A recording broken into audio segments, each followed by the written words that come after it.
Thank the member for Mackay and call the member for Budrum. Thank you, Mr Deputy Speaker. I rise today to speak to the Termination of Pregnancy Bill 2018. At the outset, let me say that in my view, the current legislation governing the termination of pregnancy in Queensland requires reform. However, in my opinion, the bill that's before the House is not the solution.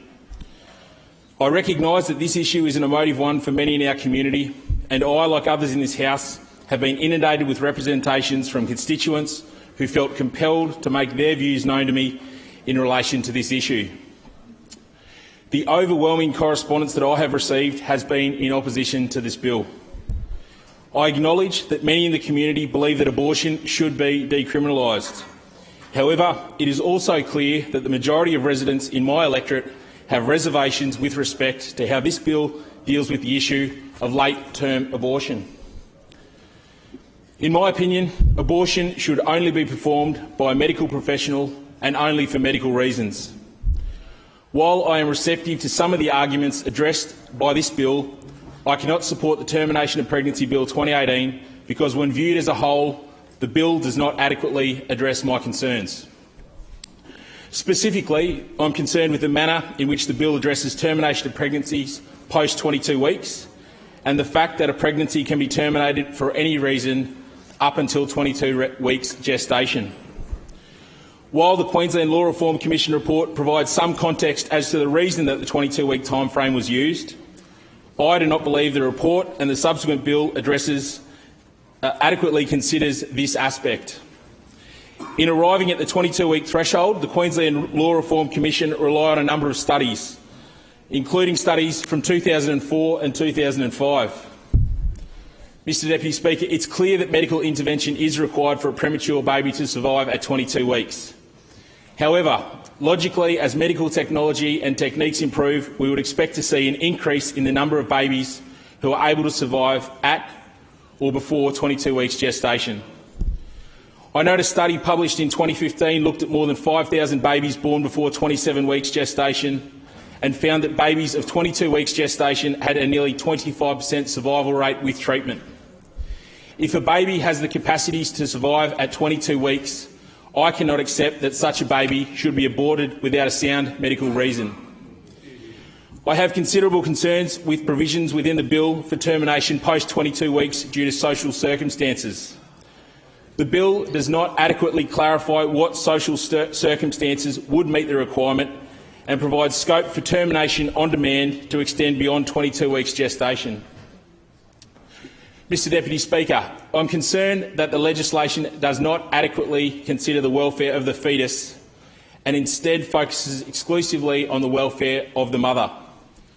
Under existing Queensland legislation, fetal abnormality does not constitute grounds for termination of pregnancy unless the mental or physical welfare of the mother is impacted. This is unacceptable, and any reform of abortion legislation needs to consider the best interests of the fetus in addition to those of the mother. I note the Queensland Law Reform Commission report addresses the issue on the moral status of a fetus. I believe that any legislation should consider the rights and welfare of the fetus. In many respects, such a judgment is already implicit in this bill, whereby a distinction is drawn in relation to what grounds a fetus may be terminated, depending on the stage of gestation. My view in this regard is not based on religious belief.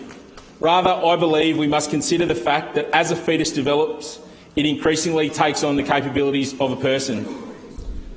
Given that a child is regarded as having the right to life, surely there must be a point at which a fetus that would otherwise be viable outside the womb should also be considered to have rights. Mr Deputy Speaker, there is a lack of medical consensus on the point at which a fetus is able to feel pain. Some studies conclude that a fetus can experience pain from at least 20 weeks after conception, while other studies consider the neural pathway is not developed until later in pregnancy. My view is that we should take a conservative approach, and hence I believe that the use of the 22-week threshold in this legislation is flawed. To that end, it's appropriate that I address the amendment circulated by you, Mr Deputy Speaker, which would amend the 22-week threshold to 16 weeks and which removes the social circumstances as a reason for termination post that period. While on face value such amendments may be considered to assuage some of the issues I have with the bill, I am concerned with the second-order effects any changes to the drafting of this bill may have on the bill as a whole. I'd now like to address the issue of safe access zones. Mr Deputy Speaker, I abhor the idea of women being harassed while seeking medical assistance, particularly when seeking assistance for a matter as significant as the termination of a pregnancy. I'm aware of instances in Queensland where a 15-year-old girl who had been raped by her own father was harassed by protesters and told she'd go to hell while seeking an abortion. Surely no one in this parliament or elsewhere within Queensland thinks that that's acceptable. And it's for this reason that my initial inclination was to support the provisions within this bill to allow the establishment of safe access zones. I will not, however, be supporting those provisions in this bill in that regard because of the serious questions raised by Maurice Blackburn and Professor Aroney in relation to the constitutional validity and application of the proposed provisions. Mr Deputy Speaker, before I conclude, I'd like to address the manner in which some members from both sides of this House have sought to use this issue for their own political interest. While I don't doubt the sincerity of those members' views on this emotive issue, seeking to politicise the issue of abortion law reform through question time rants, opinion pieces in the Courier Mail or Twitter tirades does not do the issue justice. Similarly, the approach taken by the government members of the Parliamentary Health Committee in seeking to direct a conscience vote demonstrates that this bill has been used as a political tool by some of those opposite. It's difficult to reconcile such an approach if the government and the proponents of this bill truly wanted to engage in good faith with all members of the House. Mr Deputy Speaker, I cannot in good conscience support a bill that does not reflect the views of my community and does not adequately address my concerns in relation to the welfare of a fetus. I recognise that abortion is sometimes required for medical reasons, and I support its removal from the criminal code in that context.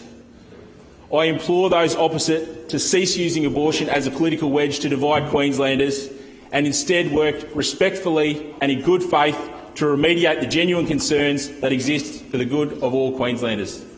Thank you. I thank the member and I call the member for Greenslopes.